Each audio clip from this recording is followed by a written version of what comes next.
Salam, Aziz. Bon- Bonsoir Tafa, Comment tu vas? ça va bien et toi? Tranquille, tranquille. J'envoie des invitations à Linzo Et Moussa, et à Moussa. Et puis, effectivement. je te laisse gérer ensuite. D'accord, d'accord. On en profite pour dire bonsoir à tous les internautes et les abonnés de SportBiz TV sur Instagram. Effectivement, bonsoir à tous nos chers internautes. Et bienvenue pour ce live spécial Sénégal-Qatar ou Qatar-Sénégal, avec donc la victoire 3 buts à 1 du Sénégal qui les replace dans la course à la qualification au prochain tour, compte tenu également du match nul euh, entre l'Équateur et les Pays-Bas. Je pense que Linzo va bientôt rejoindre. Ouais, ouais, On rappelle, il a exact, rejoint la vidéo, c'est effectivement. ça. On rappelle que Linzo est consultant foot qui vit en France, mais qui est actuellement au Qatar, donc pour les besoins de la Coupe du Monde.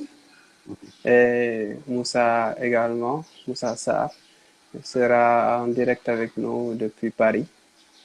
Donc, juste pour permettre aux, aux abonnés de Sportbits Media de pouvoir bénéficier un petit peu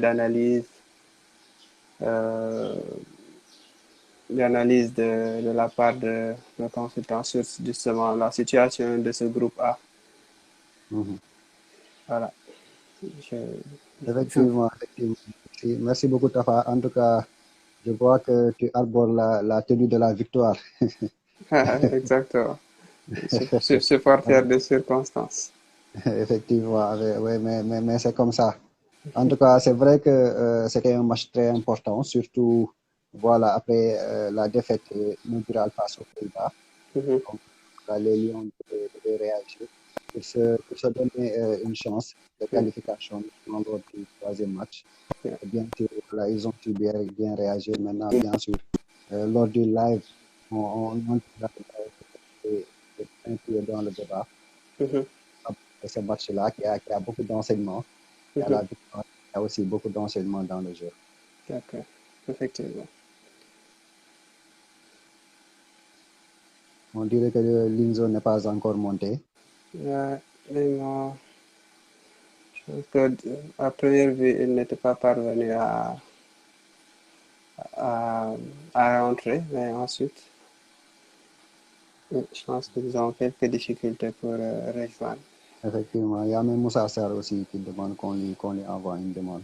C'est moi qui lui ai demandé c'est moi D'accord. qui lui ai dit, Moussa, ça envoie une demande. Parce que je leur avais envoyé une demande, mais c'était pas passé, donc. Je faisais les présentations tout à l'heure, donc je disais Aziz Khan, donc journaliste sportif ici au Sénégal, et Linzo Ndiaye, qui est donc consultant foot, qui vit à Paris. Si je ne- À Paris, non, à Toulouse, non. Si je Toulouse. ne- C'est ça. Moussa Sarr, tu nous écoutes. Envoie-moi une demande. Envoie-moi une demande et je l'accepte rapidement parce que j'avais envoyé des invitations, mais apparemment, c'est pas passé. Linzo a dû envoyer une demande, tout comme Aziz, pour, voilà. Mais Aziz, je te laisse. Voilà, en attendant que Moussa nous rejoigne, C'est ça, puisqu'on a la chance de voir l'Inzo qui est actuellement au Qatar. Donc, effectivement. on va commencer le débat avec lui pour voir un peu l'ambiance.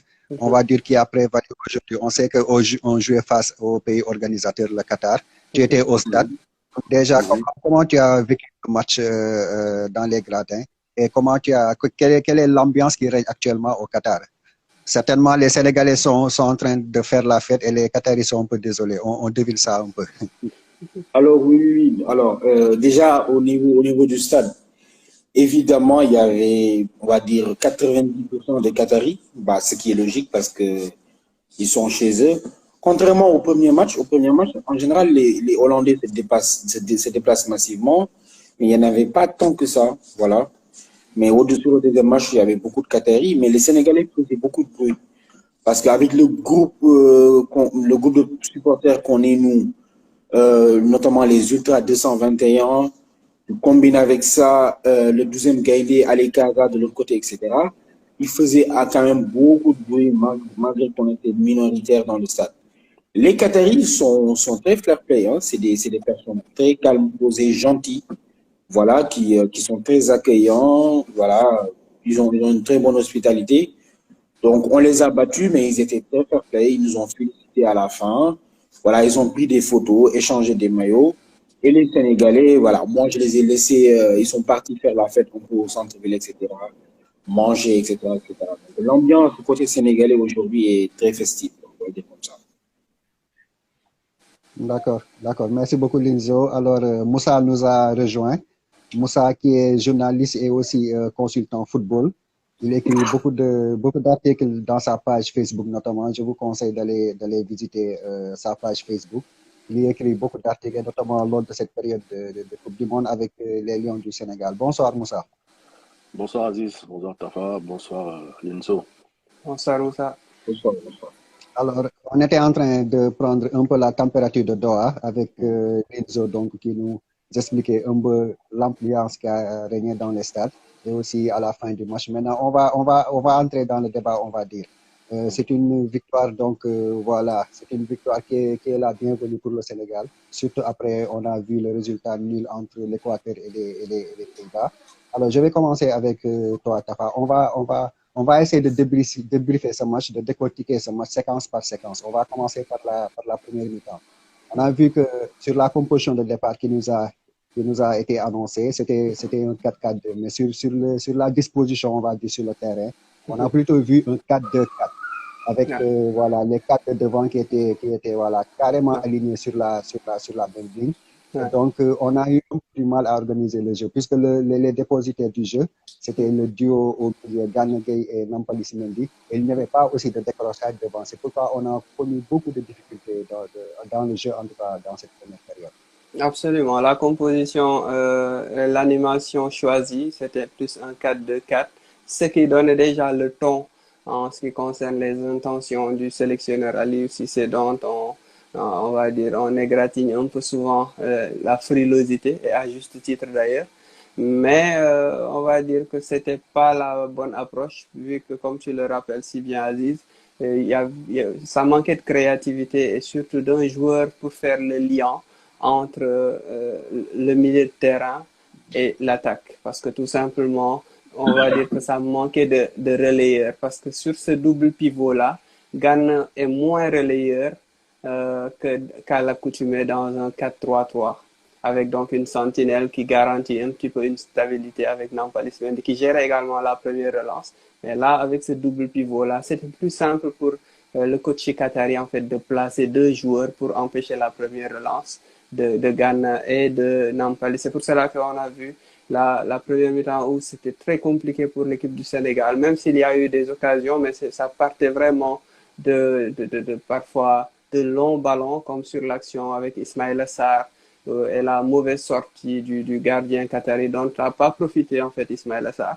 Mais en deuxième période, on a vu avec les changements, surtout avec l'entrée de... Bon, on va s'arrêter à la première période pour ne pas aller plus vite que la musique. Mais juste pour dire que c'est un peu ces 4-2-4-là qui manquaient en fait d'animation cohérente, qui explique un peu les difficultés de l'équipe, même si je pense qu'à la mi-temps, on était déjà devant au score avec cet avantage d'1-0 sur cette ouverture du score. Mais quand même, ça vient d'une grossière erreur de Khouchi qui tente de relancer. Je ne sais pas, moi j'ai toujours, on va dire, égratigné le niveau de cette équipe du Qatar et ils m'ont donné raison parce qu'au début, lors du match d'ouverture, on pouvait se dire qu'ils étaient un peu pris par l'enjeu d'être hôte de cette compétition et de recevoir le monde entier et que ça a peut-être expliqué un petit peu cette piètre performance dont ils ont fait part lors de ce match d'ouverture-là.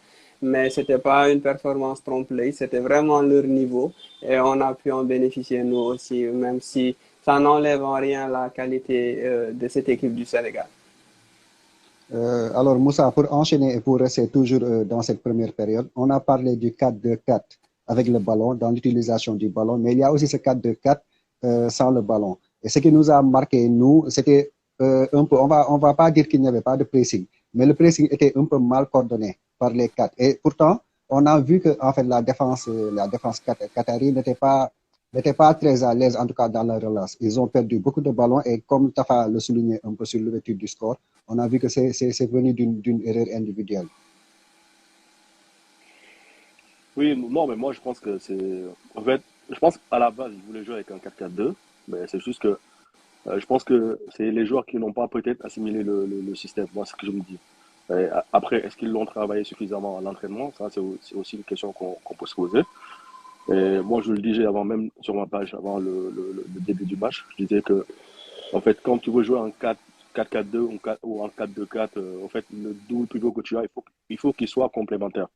Il faut qu'ils soient vraiment deux très bons joueurs de football parce que c'est un système qui est énergivore parce qu'il faut couvrir et il faut aussi jouer. Et moi, l'inconvénient que j'ai vu dans ce système, c'est plutôt le rôle des deux attaquants.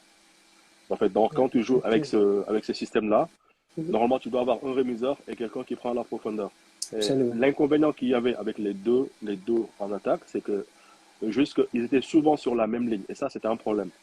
En fait, quand on, si on devait, au moment où on devait construire le jeu, je pense que Boulaye, il devait décrocher beaucoup plus, ou même que les deux, comment ça s'appelle? Parce qu'il n'y avait pas de la qualité technique au fait, au sein de cette équipe. Moi, je pense qu'on devait plus utiliser les demi-espaces, les excentrés, devaient se coller au, comment ça s'appelle? Au double pivot pour qu'on puisse bien occuper le terrain. Malheureusement, ça n'a pas été fait. Et après, il y avait Boulaye et Famara qui étaient toujours sur la même position. Je pense que ça fait que ça crée, il y avait toujours un no man's land au milieu de terrain et que les Qataris, ils ont vu que voilà, le Sénégalais laissait beaucoup d'espace. Ils ont été en confiance. Moi, je pense que c'est peut-être Aliou Cissé. Bon, il y a le peuple qui l'a acclamé. Hein. On savait que le joueur qui pouvait peut-être jouer ce rôle, c'était Iliman Ndiaye. Hein. Il aurait pu le mettre dès le départ. Je pense que il aurait pu mieux coordonner avec Boulaye Dia parce que c'est un bon joueur de foot. Il est capable de dribbler, surtout dans les petits espaces. Hein. Parce qu'on sait que la défense du Qatar allait jouer à 5 et qu'ils allaient se regrouper dans l'axe. Donc, tu as besoin d'un joueur capable d'éliminer et surtout de faire une bonne passe. Et je pense que le profil idéal, c'était plus Iliman Ndiaye que Famara. Moi, c'est mon avis. D'accord. Et Linzo, je ne sais pas si toi aussi, tu auras le même constat vu du stade. Parce que c'est par rapport à ce que expliquait un peu Moussa, comme on l'a dit, hein, on manque de décrochage et tout. On a vu qu'en fait, le jeu était trop latéral. Et parfois, donc, ce sont les latéraux, que ce soit Sabali à droite ou bien Ismaël Jacobs à gauche, en fait, qui faisaient des centres. Mais on trouvait parfois que les centres étaient trop abusifs. Il y en avait trop. Et la défense qatari aussi se régalait aussi par rapport à ces centres-là. Effectivement. Alors, moi, quand j'avais vu, en fait, des compos probables dans la presse sénégalaise notamment, il y avait une presse qui avait publié qu'Iliman Ndiaye, en fait, pourrait débuter. Donc, moi, j'étais très content parce que je me disais, Un média, oui. exactement, parce que je me disais, en fait, qu'Iliman Ndiaye, justement, lui, il est capable de jouer entre les lignes, il est capable de décrocher. Donc, grande à ma surprise, en fait, quand j'ai vu que c'était Boulaye et Famara. Bon, je me suis dit, peut-être qu'Aliou Cissé a regardé les Qataris, peut-être qu'il se dit que. Bon, je me dis, faisons-lui confiance. Les centres abusifs, en fait, j'ai envie de dire, c'est logique. Tu mets Boulaye et Famara, peut-être que tu te dis, je peux jouer sur leur jeu de tête.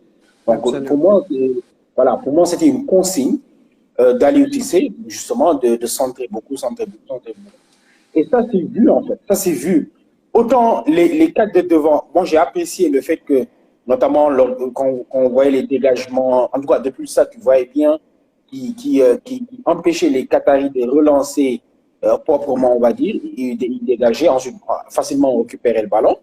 Mais quand on avait le ballon, effectivement, ça passait d'un côté, ça passait de l'autre, toujours avec des passes latérales, etc. On n'a pas un joueur, en fait, qui est capable de jouer entre les lignes.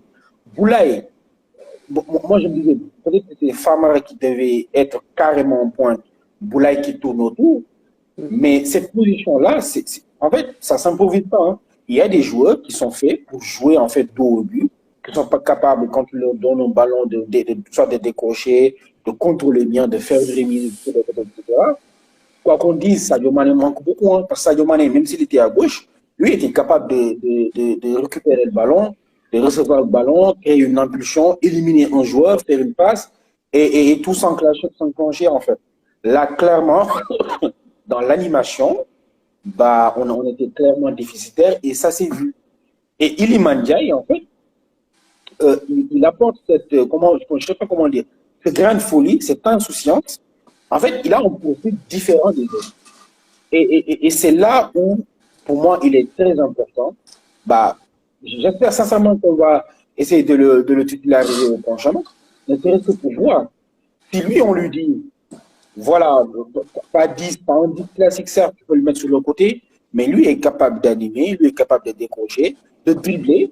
Parce que dans le foot d'aujourd'hui, aujourd'hui en attaque, si tu n'as pas un joueur qui est capable en 1 contre 1 de t'éliminer un ou deux joueurs pour faire le surnombre, là, on l'a vu, ils se sont plus. Hein. Il élimine 1, 2 joueurs et hop, il y a le danger.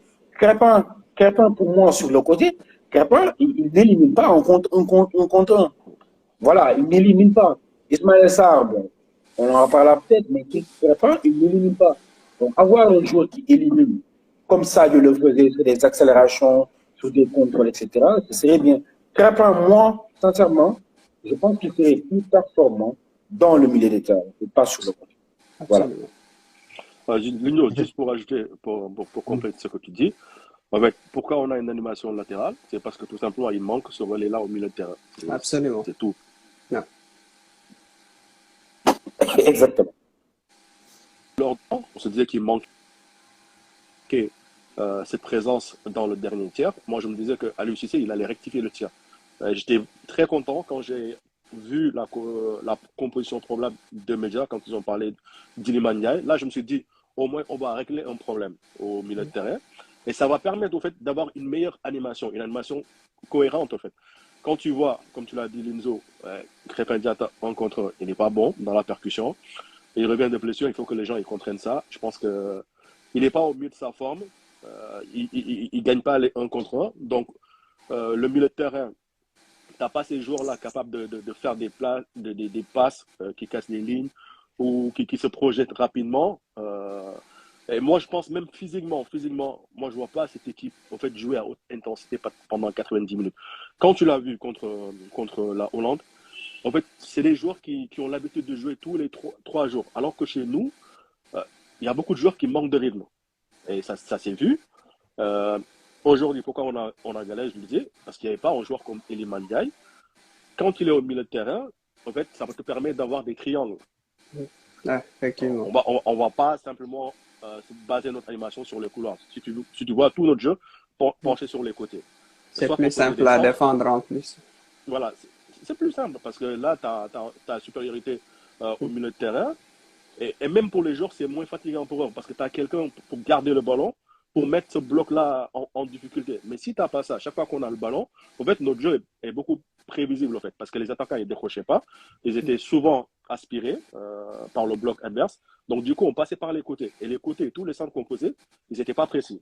On centrait beaucoup, mais les centres n'étaient pas précis. À chaque fois, c'était les Qataris qui dégageaient le ballon. Crépin, il a une difficulté, il n'arrive pas à faire la différence. Comme Linzo l'a dit, le mieux serait peut-être de le replacer dans l'axe. Et moi, je pense que même dans l'axe, on a des joueurs qui sont capables de jouer ce rôle-là. Tu as Pathé6 qui a fait une belle rentrée. Et je pense que lui, que ce soit en position haute ou basse, je pense qu'il peut faire l'affaire. D'accord. Et justement, pour faire, parce qu'on va revenir un peu justement sur le coaching d'Aliou Cissé, les entrées de Pathé6, l'entrée aussi de Bamba Dieng et de Iliman Ndiaye. Vous en avez parlé un peu, mais pour faire la transition, on va dire, entre la première période et la deuxième mi-temps, on va en profiter pour parler un peu du Qatar. Peut-être qu'on n'aura pas l'occasion d'en parler. On sait qu'ils sont éliminés. Mais aujourd'hui, on va dire qu'ils offrent un meilleur visage que celui offert face à l'Équateur, même s'il y a une défaite au bout. Il ne faut pas oublier l'action litigieuse, on va dire, de la première mi-temps. Voilà, sur Akram Afif. Effectivement, la charge, on va dire, ou bien présumée charge de Ismaïla Sarr sur Afif. Ce qu'il pouvait, voilà, il pouvait obtenir un penalty, mais bon, l'arbitre ne l'a pas sifflé, donc on dit que c'est un tournoi du match. Et puis aussi, pourquoi peut-être la physionomie de la deuxième mi-temps change un peu, même s'il y a le deuxième but de Famara, ce but matinal-là, juste après 3 minutes après la deuxième mi-temps. Et les Qataris changent complètement de système. Ils abandonnent carrément le 5-3-2 ou bien 5-4-1 pour maintenant jouer en 4-3-3, ce qui offre aussi des espaces au Sénégal. Donc le Qatar, malgré la défaite, voilà, a quand même fait une belle prestation aujourd'hui. En tout cas, meilleure que face à l'Équateur.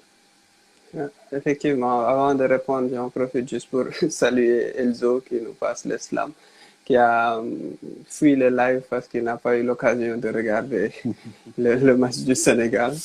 Mais c'est exactement ce que tu décris là. En fait, moi, je pense que Matteo Laos, vraiment, il a son invitation pour venir à Dakar quand il veut, parce que vraiment, il y a deux situations. Il y a le penalty. Je n'ai même pas présumé, mais c'est clairement un penalty sur Akram Afif, la charge dans le dos d'Ismaël Sarr, qui joue pas le ballon, mais qui joue plus l'homme. Et Akram Afif a été intelligent, en fait, de se calquer sur sa course. Ça, c'est penalty tous les jours, même dans le championnat anglais. À la bonne heure, ça n'a pas été sifflé. Et comme d'habitude, pourquoi je fustige la VAR, c'est parce que tout simplement, personne ne prend ses responsabilités dans le quart VAR. Je vous dis juste une situation. Si Matteo Laos avait sifflé le penalty, selon vous, est-ce que le quart de la VAR allait rappeler Matteo Laos pour lui dire qu'il y a erreur manifeste? Viens consulter. Non. Donc, le premier coup de sifflet ou l'absence de coup de sifflet, c'est la décision principale. C'est exactement pareil avec Cristiano Ronaldo hier.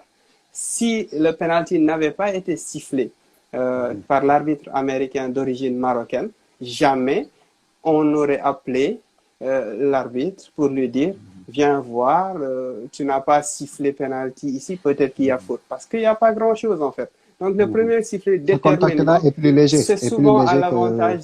Que celui du match. Absolument. Voilà. Ce contact-là est plus léger, à la limite inexistant, comparé à ce que Akram Afif a vécu. Il y a autre chose. Rappelez-vous, en début de seconde période, Ismaël Jacobs a un carton jaune. Et juste après, il commet une faute en jouant un petit peu au catcheur là, avec la main sur le visage de son adversaire qui venait de lui mettre un crochet intérieur.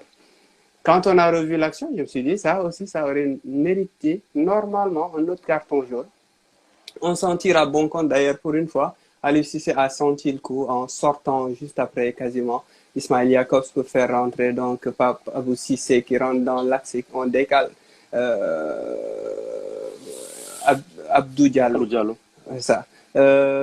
Donc pour moi, ce sont deux tournants qui laissent le Sénégal devant, qui laissent le Sénégal en vie. Ça aurait été un tout autre match si les Qataris avaient débuté. Mais tu disais un truc en disant que le Qatar a montré un meilleur visage que lors du premier match. J'ai envie de te dire, ils pouvaient faire pire que ça quand même. Parce que ce qu'ils ont montré lors du match d'ouverture, je pense que c'était de la piste de chat. Vraiment, ils ne pouvaient pas faire pire en fait. Donc, bon, pour moi, c'est quand même une équipe qui manque de niveau. Sur toutes les équipes que j'ai vues dans cette compétition-là, même le Costa Rica a un niveau plus affiché, plus élevé que celle qu'a montré le Qatar. Je n'ai pas compris que celui qu'a montré le Qatar. Je n'ai pas compris vraiment ce que le Qatar nous a réservé dans cette Coupe du Monde-là. J'aurais pu le mettre sur le coup de la gestion de l'émotion, de la gestion de la pression et tout, mais sur 2 matchs quand même, ça craint, même si, comme tu l'as rappelé, ça a beaucoup mieux joué aujourd'hui. Mais ce qu'ils nous avaient vanté avant la compétition, avec des regroupements beaucoup plus longs que pour toutes les autres sélections présentes dans cette compétition-là, ben, on ne l'a pas vu jusqu'ici. Peut-être sur le 3e match, quand ils se savent éliminer d'avance, ils n'auront aucune pression. Peut-être que ça peut donner un match spectaculaire face aux Pays-Bas, mais jusqu'ici, vraiment, je suis très très déçu en fait, mais je suis content que ça se confirme contre les Sénégalais, parce que moi j'ai craint une chose, je me suis dit l'Équateur a eu énormément de chance d'avoir l'équipe du Qatar qui a joué la boule au ventre, et que peut-être que face au Sénégal ils vont montrer leur vrai visage, parce qu'on rappelle que quand même c'est l'équipe championne d'Asie devant des équipes qui ont surpris dans cette Coupe du Monde, devant la Corée, devant le Japon, devant l'Arabie Saoudite, toutes ces bonnes équipes asiatiques, et même l'Iran qui s'est offert le scalp du Pays de Galles. Donc, on se dit, si cette équipe-là a terminé devant ces bonnes équipes qu'on vient de citer, ça veut dire qu'il y a de la qualité et que peut-être qu'ils vont le montrer face au Sénégal. Je suis content qu'ils ne l'aient pas fait aujourd'hui, même s'ils ont montré un bien meilleur visage que lors du match d'ouverture. Justement, Linzo, depuis le stade, comment vous avez vécu cet instant-là et quelle a été justement la réaction du public à ce moment-là? Alors, déjà, sur le Qatar, moi, quand nous avons regardé le premier match, on s'est tous dit, si le Sénégal n'est pas capable de battre le Qatar, on n'a rien à faire en Coupe du Monde. Ça, c'est clair. Ce Qatar-là est faible, mais très très faible. Hein. Sur la Coupe d'Asie, justement, nous, quand on avait regardé le match contre l'Équateur, on était extrêmement surpris du niveau affiché par le Qatar. Parce qu'en fait, eux, ça fait plus de 4 ans qu'ils préparent la Coupe du Monde. Hein. Le Qatar, ils ont mis en place des choses, etc. En fait, ça fait plus de 4 ans qu'ils préparent la Coupe du Monde.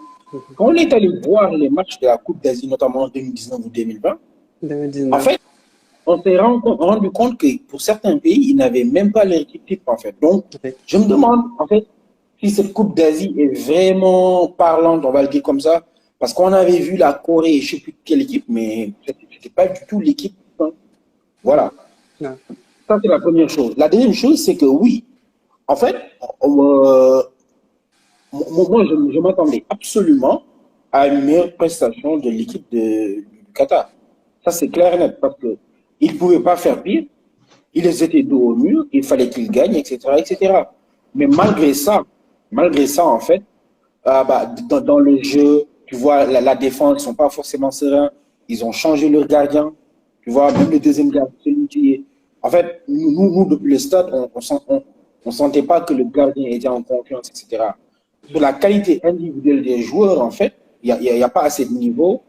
Peut-être il n'y a pas assez d'expérience. Donc, pour moi, la logique est complètement respectée. Ils ont bien poussé en deuxième mi-temps. Voilà, ils nous ont même bien bousculé. Mais je pense que le Sénégal, individuellement, avait plus de qualité, c'est clair. Sur le penalty, moi, je vais être plus nuancé sur le penalty. Pourquoi? Parce que je pense que le joueur, Qatari, c'est lui, en fait, qui... En fait, quand tu vois les ralentis... Exactement. En fait, quand tu regardes bien le ralenti, à la fin, il fait un mouvement vers Ismaïla Sarr. Et si pour dire Ismaïla Sarr voulait venir essayer et lui, en fait, il a mis son corps en opposition vers Ismaïla Sarr. Voilà, il joue bien le coup. Il met son corps en opposition et Ismaïla Sarr il rentre dans la course d'Ismaïla Sarr. Et moi, je pense que parce qu'en fait, moi, je déteste la VAR. Ça, on peut en faire un autre live si vous voulez. La VAR, pour moi, il faut l'enlever.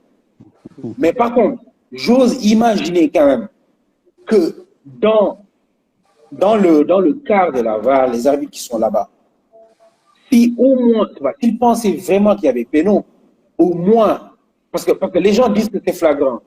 S'ils le pensent, on interpelle Matteo Laos, on dit, mais va regarder la vidéo, de faire une idée. Moi, je pense que dans le cas, ils se sont consultés, ils se sont dit, non, ce mouvement-là, c'est vraiment lui qui cherche la faute, donc pas besoin de siffler, etc. Moi, parce que je n'ose pas imaginer, en fait, qu'un penalty, ça peut siffler, attention. Moi, je ne suis pas en train de dire, ça peut se siffler. Et ce que tu vas dire, bien sûr, ce penalty-là, moi, je pense même que plus de 50% 2 fois des cas, il y a de grandes chances qu'on le siffle. Mais qu'on ne le siffle pas, que plusieurs arbitres décident de ne pas le siffler, moi, je comprends le raisonnement. Le raisonnement est que le joueur, en fait, il fait le mouvement en arrière ou un peu sur le côté pour vraiment obstruer l'intervention d'Ismaïla Sarr. Donc, je peux comprendre qu'il ne siffle pas. Non, mais Linzo, aujourd'hui, désolé. Et dernière chose, ça, et aujourd'hui, si ce pénal est sifflé là, ça peut changer complètement le match. Voilà. Donc, Matteo Laos, il vient chez nous, voilà, on lui fait du tiers de on lui donne une maison, il fait ce qu'il veut, voilà. C'est très bien pour nous. Ça tourne en notre faveur, c'est très bien. Voilà. Juste avant que Moussa n'intervienne, son arbitrage aussi a été un peu problématique, en tout cas sur les corners, parce qu'il y a beaucoup de corners. C'est ses assistants qui ont foiré. Il ne faut pas les mettre ça sur les... Parce que quand même, je crois qu'il y a eu 4 corners. Absolument. Là, c'est ces juges de ligne qui ont foiré. Allez, vas-y, Moussa. En fait, Linzo, je disais que s'il était debout et qu'il avait mis son corps en opposition et que Ismaël Sarr le bouscule, là, je pense qu'il aurait sifflé le penalty. Mais en fait, avant Ismaël Sarr le touche, il était en train de tomber, en fait. Je pense que c'est ça qui l'a poussé à ne pas siffler. Moi, en fait, premier ralenti, je m'étais dit, il y a penalty, il y a même pas. Mais quand ils ont montré un autre angle, on le voit tomber avant même que Ismaël Sarr ne le touche, en fait, avant même la charge. Il était en train de tomber. Peut-être qu'ils ont jugé par rapport à ça. Mais après, s'ils avaient sifflé penalty, c'est sûr que Tafa, je pense que ça serait plus le même match. Hein. Tu sais que nous, Non, on a du mal quand on est mené au score. non, Je disais dans un live que moi, j'étais content parce que durant la CAN, on n'a jamais été mené au score. Et on non, sait que le effectivement. Sénégal, là, quand on est mené au score, on a souvent du mal à renverser le score. Égaliser même, c'est un miracle. Sauf si le gardien, comme face à l'Eswatini, nous sert le but sur un plateau, comme là, le défenseur, comme il l'a fait face à Boulaye, il nous dit, Mm. tiens, voilà, j'arrive pas à relancer, vas-y, marque. Mais sinon, nous, Ah, dans le jeu, heureusement qu'aujourd'hui, qu'on a marqué sur un coup de pied arrêté, hein, mais je sais que dans le jeu, moi je pense qu'on arrive à ressusciter les équipes, à leur mettre en confiance, à les mettre en confiance, parce que tout simplement, on joue à la baballe, on n'arrive pas à être dangereux. ouais, Et forcément, les équipes au début, elles ont peur, mais quand elles voient que, en fait, t'es pas si redoutable que ça, mais c'est forcément, ça. elles se mettent en confiance. Et là, elles commencent à se lâcher, à se lâcher et à jouer. Et bon, heureusement qu'il y a eu ce pénalty non sifflé, et heureusement aussi qu'il y a eu la prestation d'Edouard Mendy. Sinon, je pense que Non. à cette heure-là, on serait en train De débriefer un de, match nul, quoi. de tirer sur tous les jours, principalement sur Aliou Cissé. Je pense qu'il n'aurait pas échappé avec sa composition de départ. Ouais, j'espère que si on a le temps, on reviendra justement sur la performance de Edouard Mendy qui se rachète Mm. un peu après son match manqué en ouverture face aux Pays-Bas. Alors, dans la deuxième mi-temps, donc au creux, on va dire, de la domination du Qatar, c'est là qu'Aliou Cissé réagit et change de système. Donc, retour au 4-3-3 avec, on viendra sur les performances individuelles, hein, la rentrée de Pathé 6, la rentrée de Bamba Dieng et de Iliman Ndiaye sur le plan individuel, mais sur le plan déjà côté système et animation, on voit que c'est un 4-3-3 qui permet au Sénégal de jouer en contre, de jouer en transition rapide et de toucher très rapidement les ailiers, notamment Iliman Ndiaye. Qui veut Vas-y Allez-y, parler? les Moussa, gars. Moussa.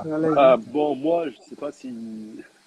Moi, en tout cas, Boulaye en tant qu'ailier, moi, je suis pas fan de Boulaye en tant qu'ailier. Pour moi, Boulaye, sa meilleure position, c'est soit quand il joue avec deux attaquants, mais un attaquant vraiment avec qui il est complémentaire, ou sinon il prend l'axe. Mais on a vu quand il a joué ailier, c'était pas si terrible que ça. Hein. Surtout Iliman ailier Ndiaye, droit, hein. Surtout ailier oui, droit. non, Parce que ailier gauche, tu te souviens du côté de Reims, quand même, il y a 2, 3 saisons. Il était plutôt bon en ailier droit, en rentrant vers son pied droit, en ouais. s'appuyant sur un avançant de pointe. Il était plutôt intéressant. Par contre, ailier droit, on l'a vu à la dernière CAN, c'était une catastrophe. Ouais. Après, moi, là où j'avais plus de craintes, c'était au niveau du repli défensif. Pour moi, ça pose problème. Après, il est mieux il est gauche que il est droit. Il est droit, c'est sûr, on l'a vu plusieurs fois en équipe nationale, ça n'a jamais été une satisfaction. Même Iliman, moi, je le préférais plus dans un rôle Voilà, axial, parce que absolument. je sais que, en fait, ce qui nous manquait contre les Pays-Bas, c'est un joueur capable de tenir le ballon et surtout de fixer les défenseurs. Et Ouais. c'est ce qu'il a fait aujourd'hui. Il s'est lâché, il s'est complètement libéré. Il a provoqué les défenseurs parce que le but que Bamba a mis, il le lui doit. Hein. C'est lui qui a tout fait. Ouais. Hein. C'est Ouais. lui qui a accéléré, c'est lui qui a provoqué. Et ce qui est intéressant avec lui, c'est qu'il ne prend pas. Non, non, il voit idéalement. Et ça, je pense que c'est très, très important. Je ne sais pas pourquoi l'UCC ne l'avait pas lancé contre les Pays-Bas, mais je pense que c'est le profil qui manquait le plus. Le 4-3-3, ben forcément, c'était la chose qu'il fallait faire. Hein. Tout le monde l'avait vu en première mi-temps que le Sénégal, ce système-là ne marchait pas. On galérait au milieu de terrain. Et ça, je pense que ça est plus des joueurs parce que le 4-4-2, c'est un système qui est énergivore. Donc, si tu n'arrives pas à bien gérer le milieu de terrain, tu vas souffrir en fait. Et je pense que les profils qu'on a, ils sont trop latérales. Ils ne jouent pas aussi parfois verticalement. Et ça, je pense que c'est un souci. L'entrée de Patricis, ben, bien sûr, ça nous a soulagé parce que c'est un joueur qui garde le ballon, qui peut casser le rythme du match. Et ça, le fait qu'il temporise le jeu, en fait, ça soulage tout le monde, quoi. Parce que moi, j'ai vu un gamin qui était à un moment Moi, je pensais même pas qu'il allait finir le match, hein. Je pensais que Cissé allait le sortir avant, parce que même dans certaines courses, je voyais Nampalys même qui était peut-être plus haut et venir le devancer. Je pensais même qu'il allait sortir avant même Nampalys, mais bon, comme il fait partie des chouchous de Cissé, il n'y a rien à faire, quoi. Tafa. Bon, je pense aussi que ces changements quand même ont apporté des améliorations notables sur la transition, en fait, sur enfin un lien entre le milieu et l'attaque. Et moi aussi, je suis comme Moussa. Pour moi, Boulaye, soit il est mis sur le côté gauche, soit il est mis en pointe, soit il est mis derrière un avant-centre au- autour duquel il tourne. Et l'entrée en jeu de Iliman Ndiaye a fluidifié. Mais comme on s'y attendait, je pense qu'on est tous d'accord ici que Iliman a sa place dans un 4-3-3 ou dans un 4-2-3-1 derrière l'avant-centre. Même au cas où on le mettrait sur un côté, il sait qu'il va rentrer vers le cœur du jeu. Et c'est un joueur qui peut jouer de ses deux pieds. Donc, il n'aura aucun problème, en fait, à alimenter les attaquants, à jouer entre les lignes, à récupérer des seconds ballons sur des renvois défensifs adverses. Donc, jusque-là, ça a été un joueur qu'on a tous réclamé, qui n'a pas démarré comme l'avait pressenti Média. Ils ont joué, ils ont perdu, oui, mais je pense que c'était une logique quand même de le voir débuter. Il n'a pas débuté, mais il a utilisé à bon escient les 20 minutes que Aliou Cissé lui a offert. Et je pense que il vient de gagner aussi sa place pour débuter le dernier match qui sera ultra décisif face à l'Équateur. Donc les changements ont porté leurs fruits, y compris l'entrée de Bamba Dieng, qui montre toujours que c'est un joueur qui a un excellent état d'esprit, qui n'hésite pas à tenter, même si je lui en ai voulu sur une action, sur une transition rapide, où il y avait vraiment l'opportunité de décaler très vite Iliman Ndiaye sur sa droite, mais il a un peu mangé la feuille en tentant d'accélérer plein axe et il a perdu le ballon. Mais c'était une bonne opportunité, je pense que c'était une balle de 3-0 ou alors plutôt une balle de 4-1. J'ai plus souvenir en fait Plutôt, voilà. ouais, 4-1.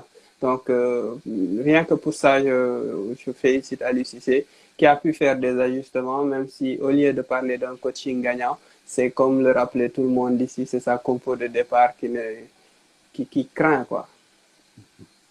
Justement, Linzo, Moussa et Tafa ont beaucoup parlé d'Iliman Ndiaye.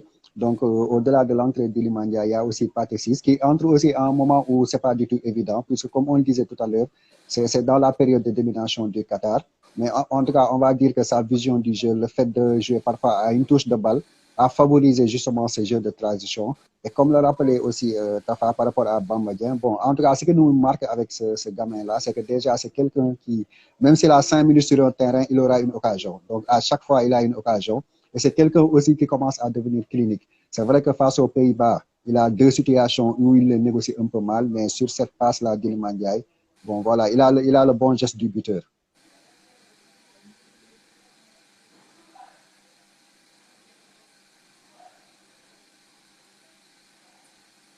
Parce que Linzo, on n'arrive pas à t'entendre. Ah oui, j'avais coupé mon micro, Ah, désolé. non, il n'y a pas de problème. D'accord. En fait, il y a un célèbre coach en France qui a l'habitude de dire que si on te dit que tes changements t'es payant, peut-être que tu as raté ta compo de départ. Ça peut peut-être dire ça. Sur Iliman Ndiaye, moi, je n'ai rien à ajouter. Tout le monde s'accorde à dire qu'il a largement sa place dans ce 11-là, qu'il doit démarrer et tout. Voilà, donc sur Iliman Ndiaye, je ne vais même pas m'attarder là-dessus. Pathé Ciss, au moment où il entre, on était dominé.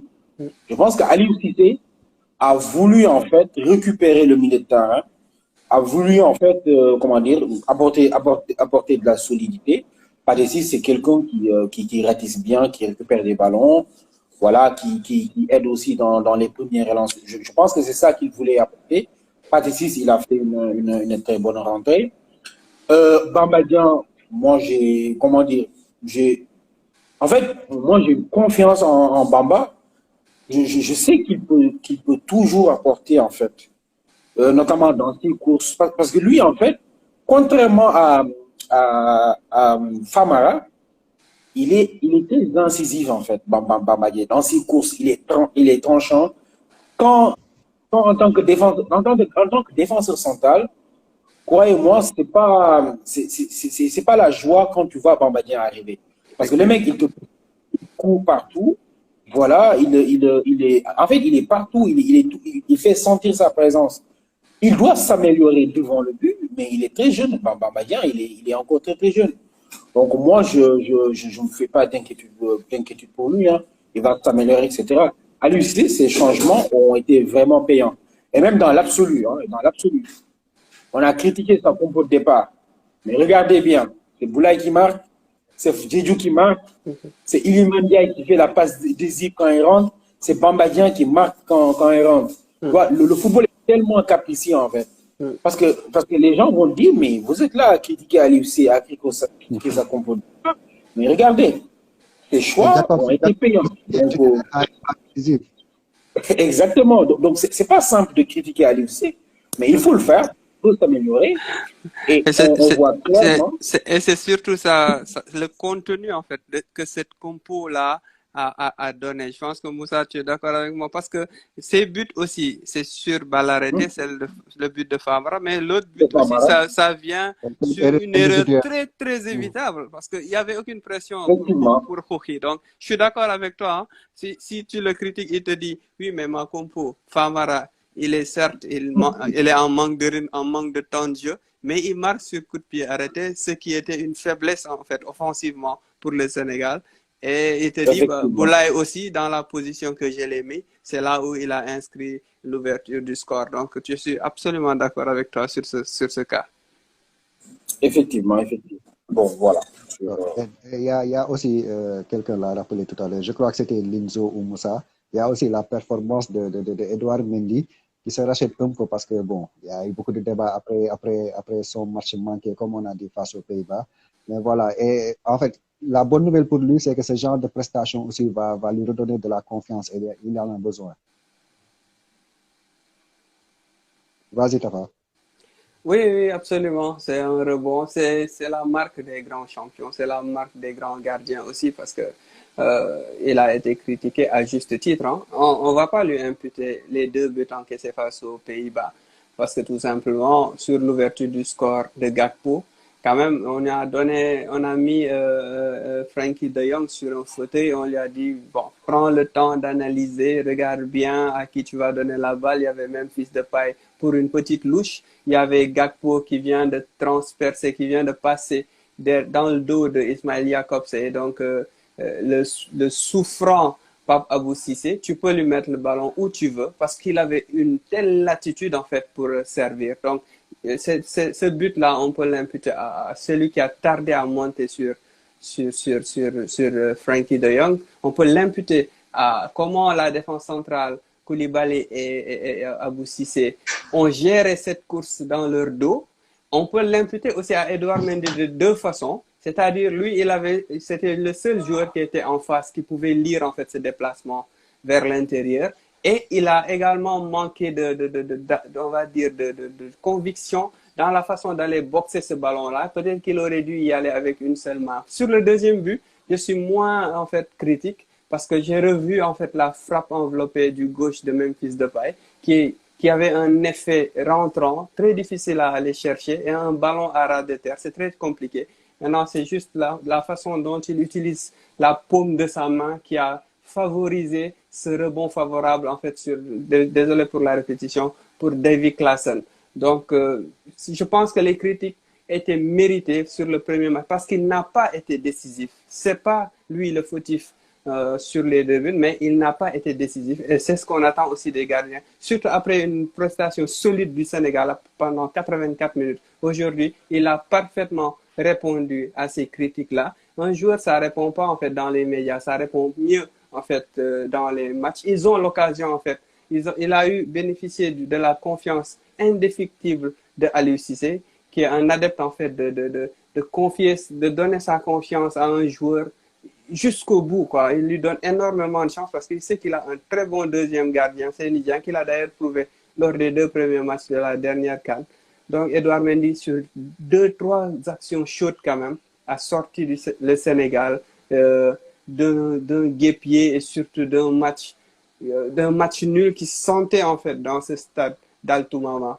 Donc, vraiment, on va le féliciter parce que moi, le premier, j'ai parlé de son manque d'action décisive lors de cette défaite face aux Pays-Bas. Moussa, comme le dit Elzo, hein, on aura besoin vraiment d'un grand Mendy pour assurer la qualification.